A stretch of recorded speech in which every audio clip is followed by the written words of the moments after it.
Welcome back, everybody, to the F1Wonderful show. Owen Burns here with my host Garrett Horton, and I know we're going to be talking about Ferrari today, but this is a new show. This is the Hungarian Grand Prix, not the French Grand Prix or the Monaco Grand Prix or whatever other race Ferrari screwed up. This one's the Hungarian Grand Prix. So, Garrett, what are your first thoughts? I thought it was a great race. I was very hungry for a good race today, and we got one at Hungary. Unless you're a Ferrari fan, it was pretty bad. I think on our last episode, before I go any further, make sure you like, subscribe, and please send us some comments on our episode. We really love the feedback. It just really helps with knowing what to say and how to get better. So thank you for your continued support of our show. Now, with Ferrari, we talked about it last week. I thought they were going to have a bounce back week once again and finish 1-2 because of the high downforce stuff. This was more of a short track. It seemed to suit their style. And practice all weekend, it looked like they were going to be the team to beat. The race today, they had good pace in the first few laps, and then they fell off again. So It was new this time, though, I feel like, because there were no mechanical failures. There were no driver screw-ups. This was all on the team, and it's quite perplexing how Ferrari didn't even get a podium out of today. So another week in Formula One, and another Ferrari strategy mishap, failure, just complete screw-up. I mean, it's at least 3 races this year that I can count that Ferrari's strategists, not the drivers. Leclerc screwed up, he took ownership. Sainz has screwed up in the past, he's taken ownership. Strategists have screwed up at least 3 times I can count right now. But none of them have taken any ownership from what I can tell. So what's going on at Ferrari? I mean, they're just finding new ways to cost themselves a victory. It's quite frankly, if you're a Ferrari fan, it's got to be really disappointing. You look at the beginning of the year and all they've worked for, they've thrown away their last 2 years. Looking ahead to 2022 with this new car, they have looked like the best team at the start of the season, and every Friday they still look like the best team. But now, if you look at the Constructors' Championships, Mercedes has caught up to them just about now. And it's almost a wasted year for Ferrari at this point. Yeah, it's a little sad. We'll talk about Mercedes and how well that they've done and how close they're going to, they've gotten to Ferrari. But so for anybody out there that's watching that hadn't seen the race or doesn't know kind of what's going on with Ferrari, the reason we are talking about Ferrari first on the podcast today is another failed strategy by the Ferrari folks. Kind of taking us back to qualifying, we had, and really practice throughout the weekend, we had Ferrari being the fastest team or one of the fastest teams all weekend. In qualifying, Russell takes pole. He had a great lap, but then you had Ferrari second and third. They were fast all weekend. So when we talked about last week how Ferrari was supposed to have a good week, like you talked about with the track being the way it was, Ferrari was supposed to have a bounce back week. What happened? Was it the hard tires that they put on the car? Because you could tell.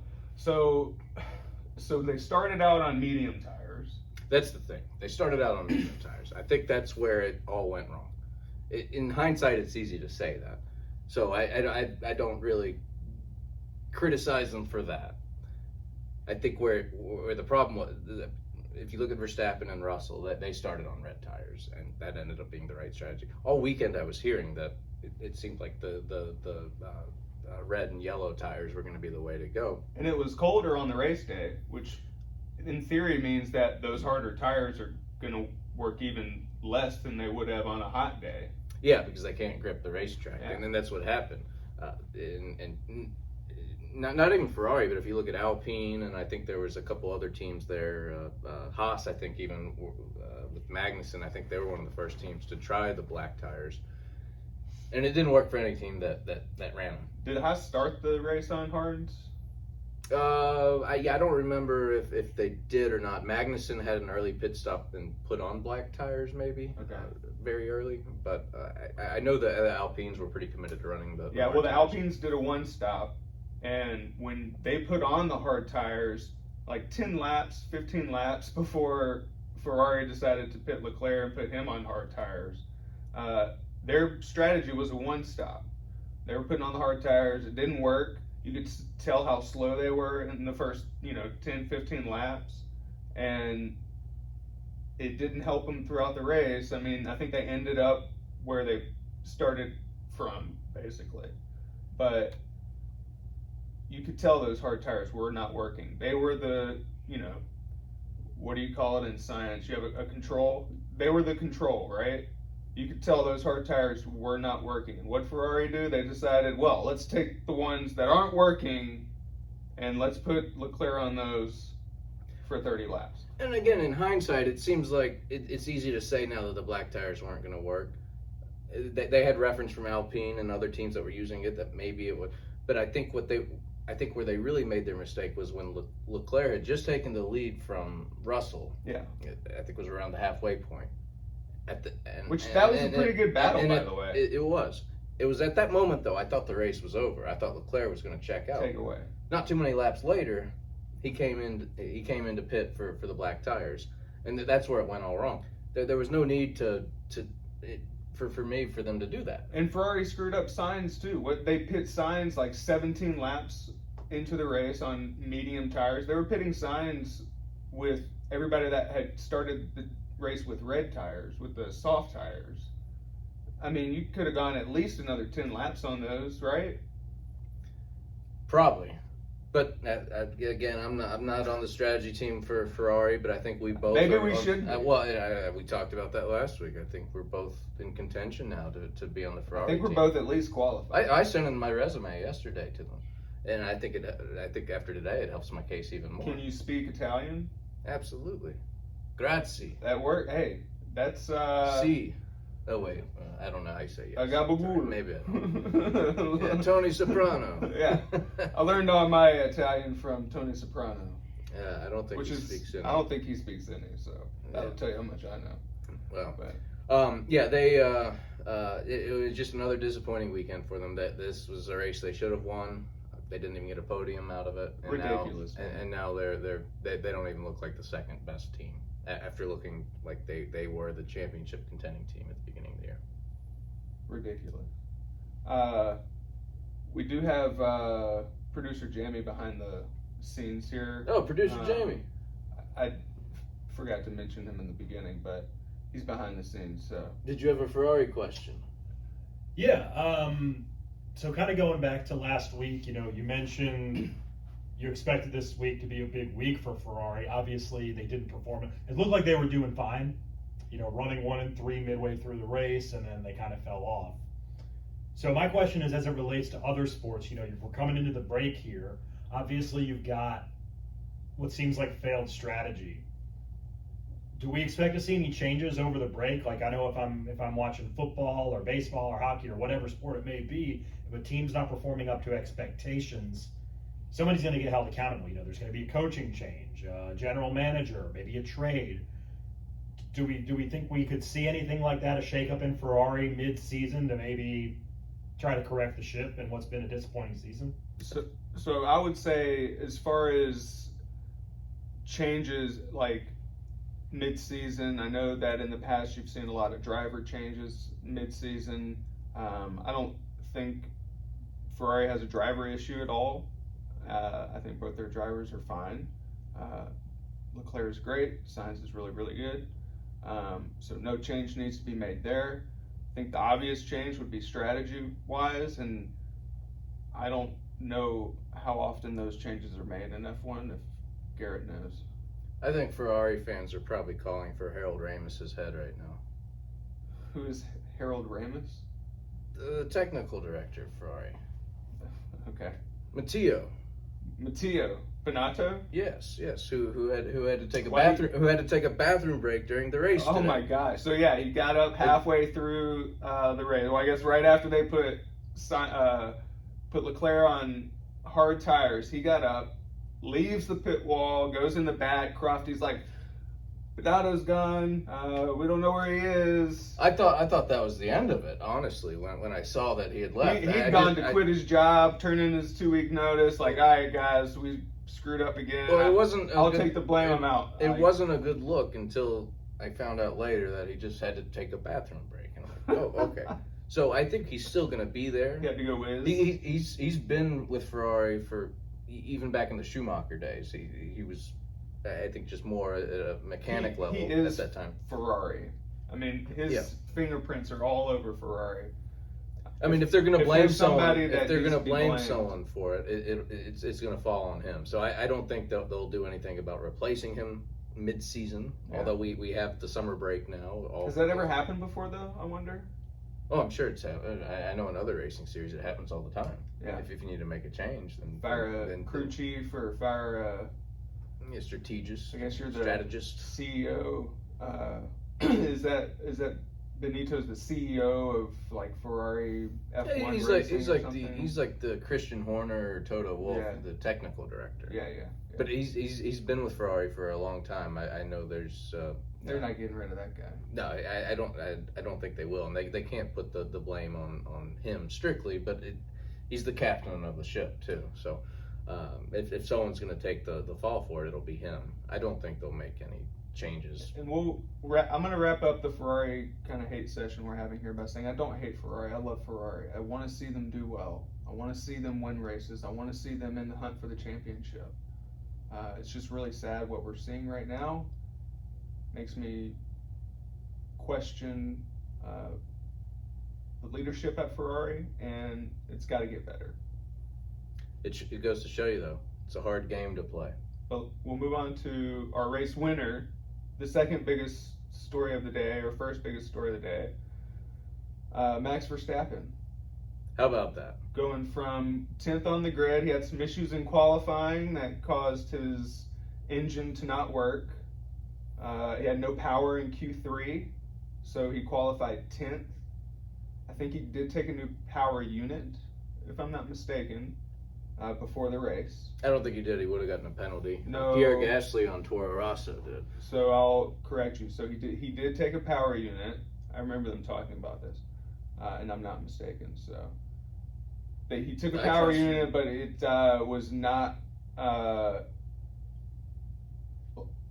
So they've got a certain number of power units. They have an allowance of allowance. 3. That's the word I was looking for. Yeah, if you and he hadn't taken his allowance for the year yet. I think maybe his next one will be.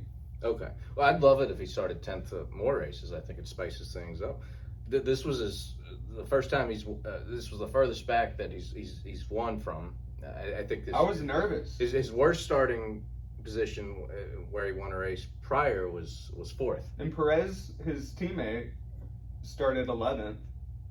He just had a bad qualifying. He had a bad qualifying and a subpar race, but Verstappen. And what was really cool with Verstappen was he had that flying 360 there on what was it, turn 13.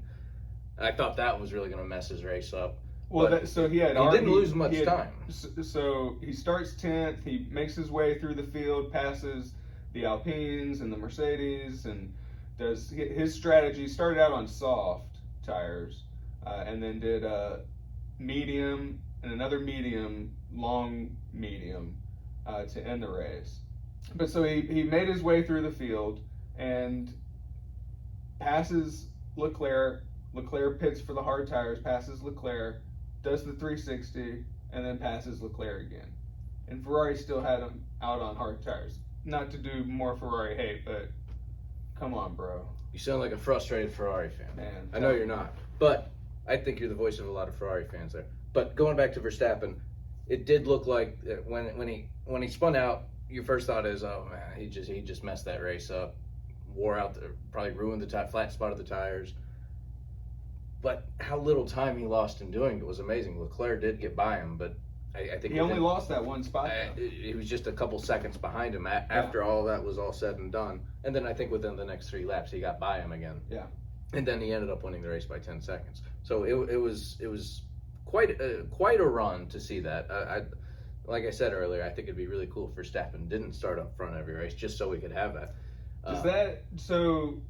Do you think like a reverse grid type scenario would be fun to see?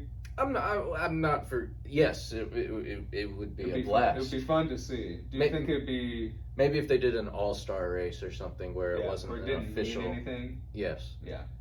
But the grid penalties or the power unit penalties, that's what makes it fun. I remember he had to do that last year. Everyone has to do it every now and then where they start in the back. And we saw the signs a couple weeks ago in France. Yeah. So I'm ready for it to happen with Verstappen again because it was cool to see him start 10th and slowly, methodically work his way to the front. Yeah. It was probably around the halfway point where Leclerc got the lead from George Russell, where I was thinking, oh, Verstappen's only 5 seconds back now. He still has a shot at winning this. But at that point, it didn't look like he had the same pace as Ferrari. I think my thinking was if Ferrari got past the Mercedes, that Verstappen was going to be able to get a podium, or at least hang in there until Ferrari got by the Russell. Yeah. Of course, we know how the second half of the race went. We just talked endlessly about it. But at the time, I was thinking he had a shot, and of course, he ended up not only having a shot, but was able to spin out and still win by a healthy margin. Yeah. It was, I think, one of the bigger parts of the race was the 360 spin, because in my mind, like, 360 spin, Flying 360. You're losing 10 seconds at least, right? Not in his case. He lost not even 5. So but normally, yeah. Is he the best driver on the grid? I mean, he can do a 360 spin and still come back and win the race? Well, or is it the car? I think he is the best driver right now, but I don't like those best driver debates. What I am curious about right now at this point is how many races we have left in the season. I think we've still got 10 more, at least. Yeah. That was his 8th win today. Yeah. What's the record for season 13, right? We were talking about that a few episodes ago. Yeah. Vettel. Yeah. Driving for Red Bull. Vettel, but also Schumacher. They both have had 13 wins in a season. I think we're really looking at a possibility that Verstappen's going to break that record this year. I'm very excited to see if that can happen. At this point, it looks like it will. Well, I think one of your things for the season, what's it called? I don't know. Yeah. Predictions, thank you, for the season was Leclerc and Verstappen were going to win every race, right? Oh, yes. I think I might change that and just have it to be Verstappen's going to win all the races now. So is Leclerc going to win any more races? And oh, yeah, he will. Verstappen may have to win the rest of them if he's going to. 18 wins in the season, man, that'd be something, huh? I don't think he's going to get 18, but at this point, change your prediction. At this point, I think 13 is. I think we're on record watch right now. Yeah. I think he's well on track to doing it. He's not going to win every race the rest of the season, but I think 13 is very well within reach at this point. Mercedes could win a few races though. They're trending. They continue to trend upward. I think ever since we started this podcast, they have gotten better and better every week.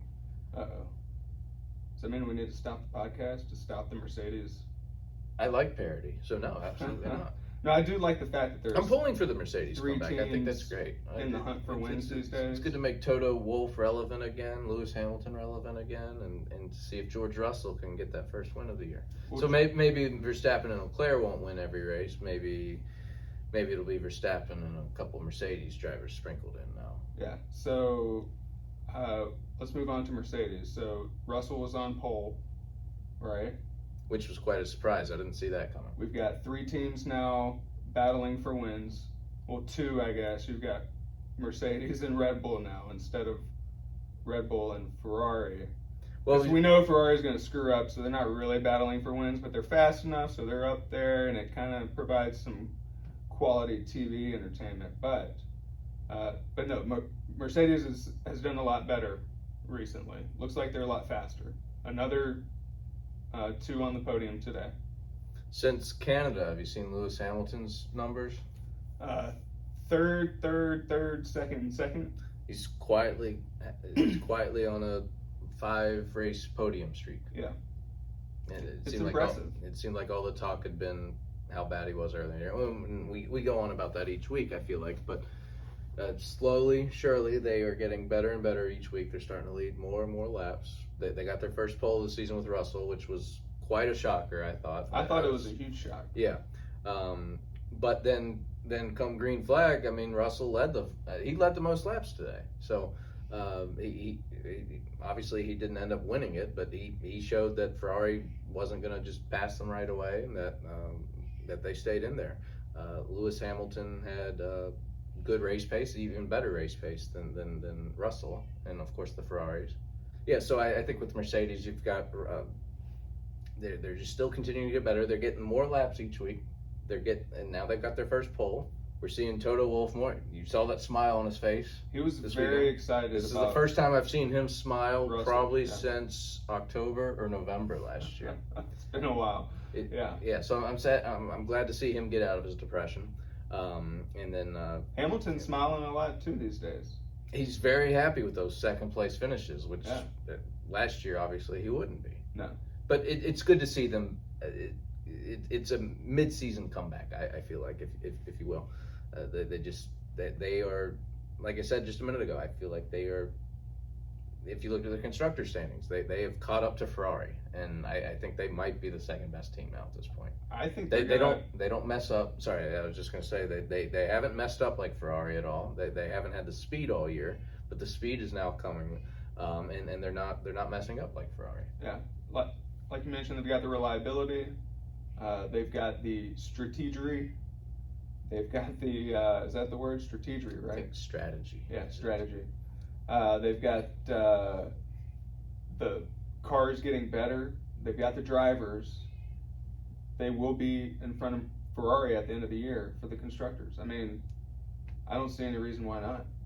Especially after the break. It sounds like a lot of expectations for Mercedes in the second half of the year. From what I am reading and online blogs and whatnot, Mercedes has a lot going for them in the second half of the year. This summer break just cracks me up, though. Like, who in the world looks forward to this? I don't know. What is it, 3 weeks off now? It's almost a whole month.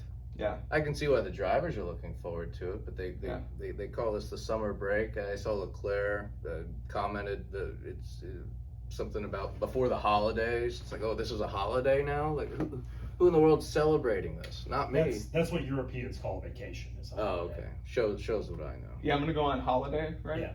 Yeah. It's just I mean, I like it, but it's a word for vacation. I think there's a movie called The Holiday.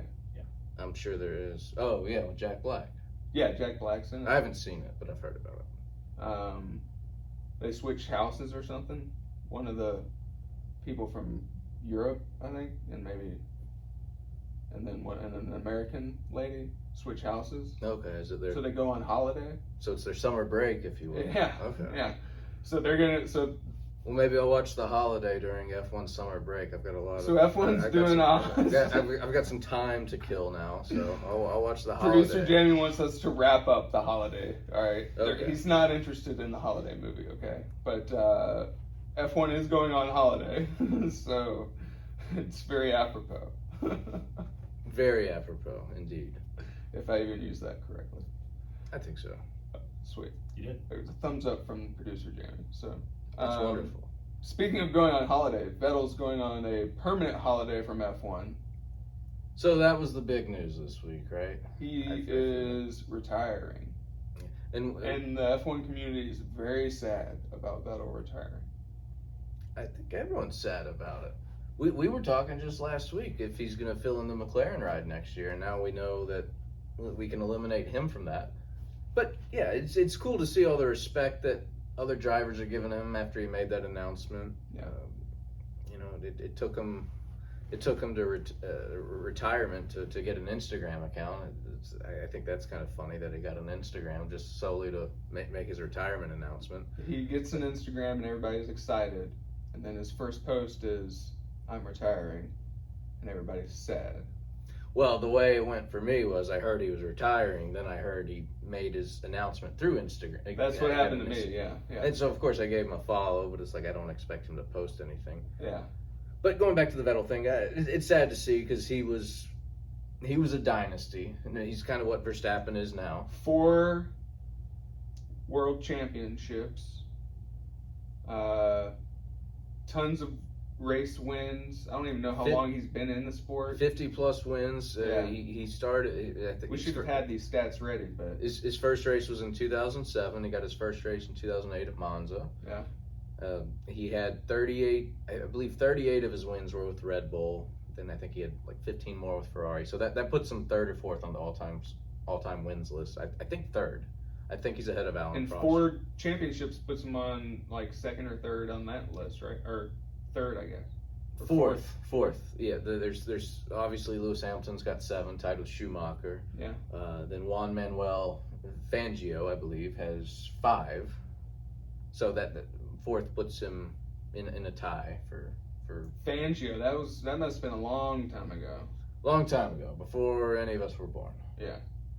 Well, But it's sad that everyone's got to retire at some point. I'd like to see him. I don't want to see him end his career with Aston Martin. I'm already hoping for a comeback in 2024. so yeah, I don't think we're getting that though. Schumacher did a comeback with Mercedes after his 7 championships, right? He did. It was a little disappointing. He didn't have the same. Alonso did a comeback after McLaren. He took a few years off and then made a comeback. And it just hasn't. It's not the same. I think it's probably. I think it's done. He's done. Yeah, I don't think he'll come back. If you listen to his retirement speech, I think the first thing is just he wants to spend more time with his family. Which I can dig, man. The other thing I got out of it was I think he is kind of feeling like he is a little bit of a hypocrite, which he's mentioned before earlier in this year in some interviews, just with all the climate change. He's become an advocate for that and wanting to be, not being a race car driver using fuel all the time. I think he's aware of that. I think he wants to. He's woke. Sure, he wants to. I think he wants to just. He has things that he wants to do that are above racing, and I'm cool with that. So. Yeah, do what you want to do, man. But he had a hell of a career. I wish I wish I had seen more of Vettel back in his prime. What was it, like 2010 to 2014 he won his championships? Yeah, 2010 to 2013. Yeah, 4-year run. Yeah. He was NASCAR's version of Jimmy Johnson at that time. And he was probably the best chance Ferrari has had in quite a while winning a championship, and they screwed that up too, but it's another story another day. Well, yeah, I know he went when he left Red Bull going to Ferrari. I think the hope was that they could get another championship. They still are on that championship drought. They're still on the run. They're still on the hunt. But unfortunately, he wasn't able to win one with Ferrari. But he still had a very successful run with them. Like I said, he did. He had those 15 wins and I think 2nd in the points. 16 wins. 16. Okay. Yeah. If we're gonna Canada, right? Was that Canada? Oh yeah, that was. Maybe we'll call it my first race I ever watched. Yes. Of F1. Yes, he was the first one to cross the finish line in that race. He was. They didn't give it to him. I think Hamilton's got 102 wins and Vettel's got one extra one, however many he has. Yeah. Either way, a very storied career, and it was cool to see all the drivers pay him some respect, just making that announcement. And I'm going to enjoy the last few races he's got.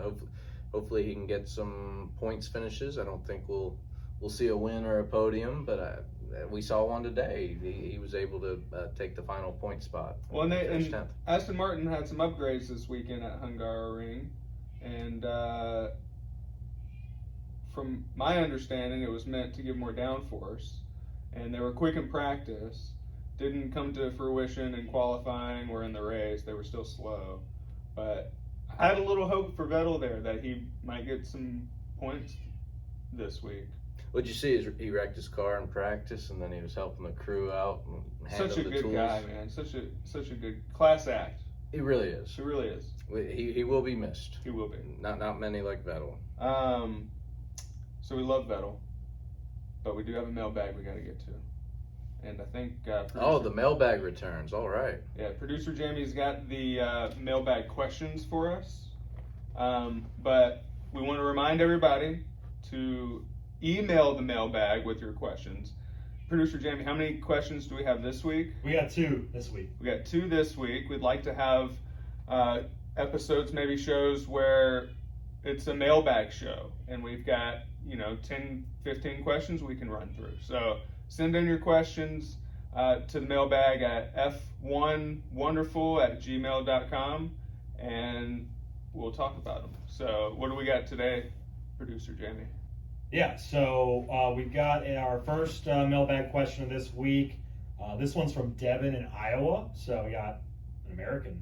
Hey. It says, hey fellas, great show. He says, happy to have some Americans start an F1 podcast.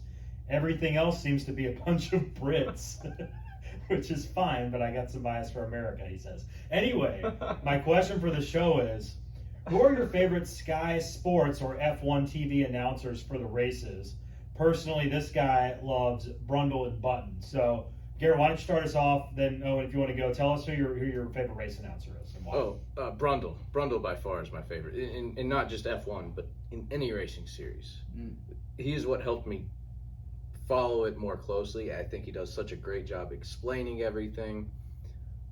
Brundle's the man. Did you know in 2011 he was also the play-by-play announcer for a year? I did not. Yeah, I mean he's been doing it. So he's the color guy right now. He's the color guy. He's been the color guy since I think 1995. I mean he's been doing this for a long time. Wow. But in 2011, I guess they didn't have a play-by-play announcer, so he did both. He signed up for it and did it. And David Coulthard was the color guy. I like DC. I like DC too. Yeah, he does some good victory lane interviews. Yeah. And I do like Jensen Button when he does make those one-off appearances or those occasional cameo appearances, if you will. Sometimes I just can't hear Jensen Button when he's being the announcer. But Brundle to me is Speak up, Jensen. Yeah, Brundle though is by far one of the best announcers I've listened to, and it's amazing how long he's been doing it. I hope he stays on the broadcast for years to come. I 110% agree with you. Brundle makes it so easy to follow. He'll explain stuff to you in like super simple terms. He will let you know the ins and outs of things that you didn't even know you needed to know, like tire strategy and pitting strategies and different parts of the car. Brundle's great. But since you already chose Brundle, I'm going to go with just kind of like a vanity choice of mine, and that would be Nico Rosberg. I think he does the thing like... round the outside.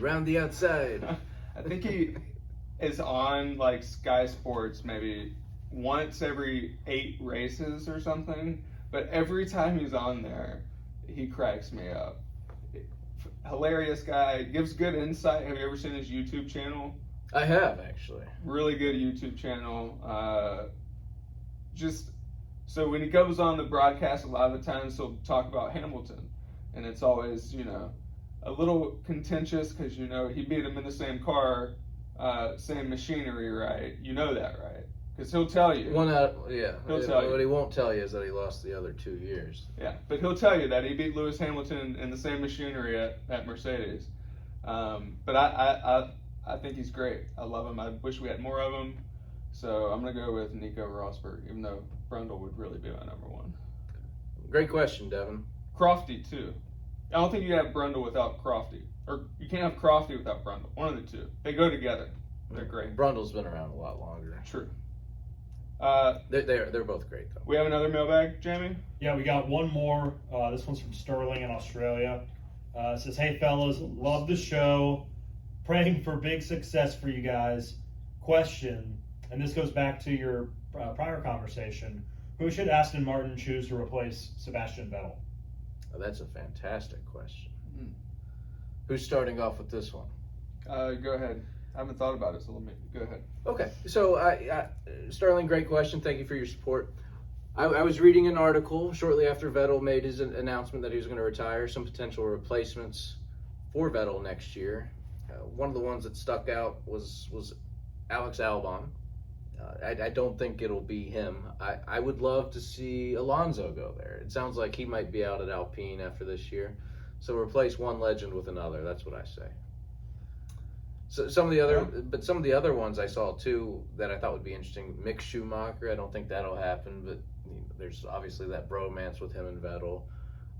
Ricardo, I think, still up in the air if he's going to be with McLaren next year, which now I think he will be for another year. So I don't think it could be Ricardo. I mean, I don't even know like who is in the running. I mean, if I had to choose somebody, if I were Aston Martin and I had to choose somebody, I'm stuck with Stroll because Papa runs the team.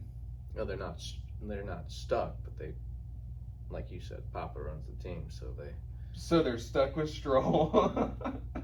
And sure. So my second driver, I think, would have to be, like you said, it'd have to be somebody that's got the history behind them, has the experience behind them. I like that Alonso pick.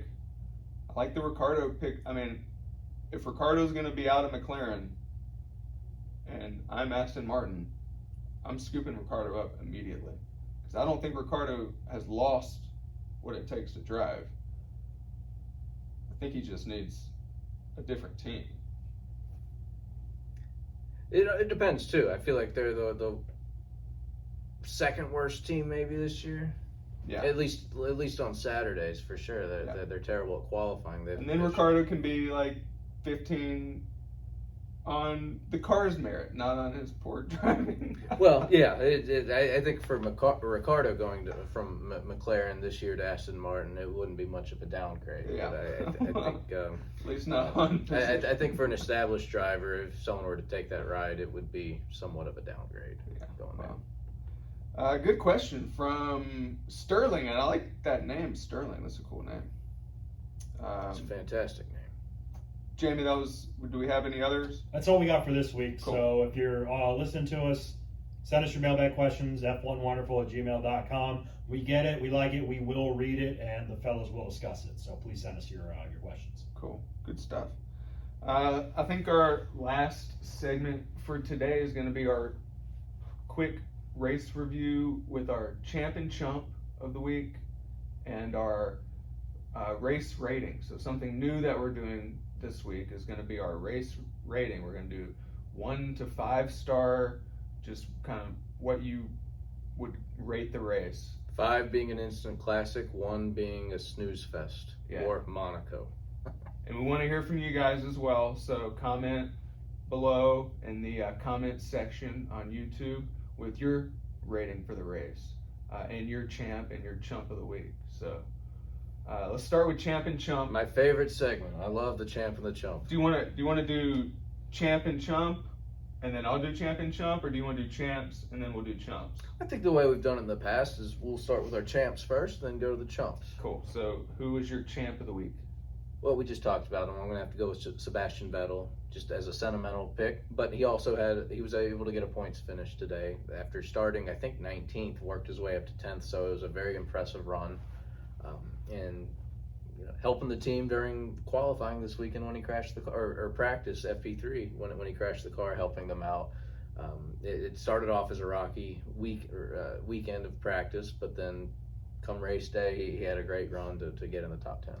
Would have helped if he didn't bend it in the first place, but he did help fix it, so that's your champ. Yeah, he just told them where the tools are at. Right? Yeah. You missed a spot. I saw a clip. He handed a guy like a tool and then kind of walked away. Yeah, it might have been a social media manager being like, "Hey, Sebastian, get over there so we can make you look like we're gonna make you look like a rock star." I think he genuinely did feel bad about wrecking the car and wanted to help in whatever way. I think most of them do. Yeah. So it was a great run, So I like it. Sentimental pick. Vettel deserves champ of the week. Yeah. Cool. My champ of the week's got to be Max, going from 10th to 1st, doing a 360 spin, passing Leclerc twice, and then really after that, with a 10-second lead, just kind of managed the race and did what he needed to do to bring the car home. Just a very mature drive, as Christian Horner likes to say, a very championship drive. Yeah. Not to mention he also got driver of the day, which I feel like most times the race winner doesn't get driver of the day. But when you That's true. start 10th and win the race, you certainly deserve it. Yeah. Chump of the week. Oh, chump of the week. This was tough to think about. I think there was a few chumps, but at the end of the day, it's got to be Yuki Tsunoda for me. This is last out of the Garrett, running hold cars. on. We talked about this last week. We're trying not to piss off the Japanese fans. This has nothing to do with pissing off the Japanese This fans. is The Japanese 3 fans. weeks in a row that you've chosen the Japanese driver to be your chump of the week. Well, maybe he can stop spinning out every week. Last week wasn't his fault, but this week it was totally unprovoked. He was 2 laps away from finishing last. I'm not saying it's unwarranted. I'm just saying, just maybe cut the guy a little slack. I will cut him some slack as soon as he finishes 15th or better. How about that? Fair enough. I like it. I'll take it. He was so close. This was what was interesting. I feel like there was very little attrition today. Yuki hate, man. Just no. He Every car was He had a running. bad day. Every car was He had a bad running day. until Bottas's car broke with 2 laps to go. Otherwise, Tsunoda was going to straight up finish 20th on the grid out of all the drivers. So he was the last out of all the out of everyone that finished. But he had that spin by himself when he just put on the fresh red tires. So yeah, he's without a doubt my chump of the week. After he spun, I would love. Hey. Let me just say this too about Go you. ahead. I would love not to have him be the chump of the week anymore. I hate picking on someone.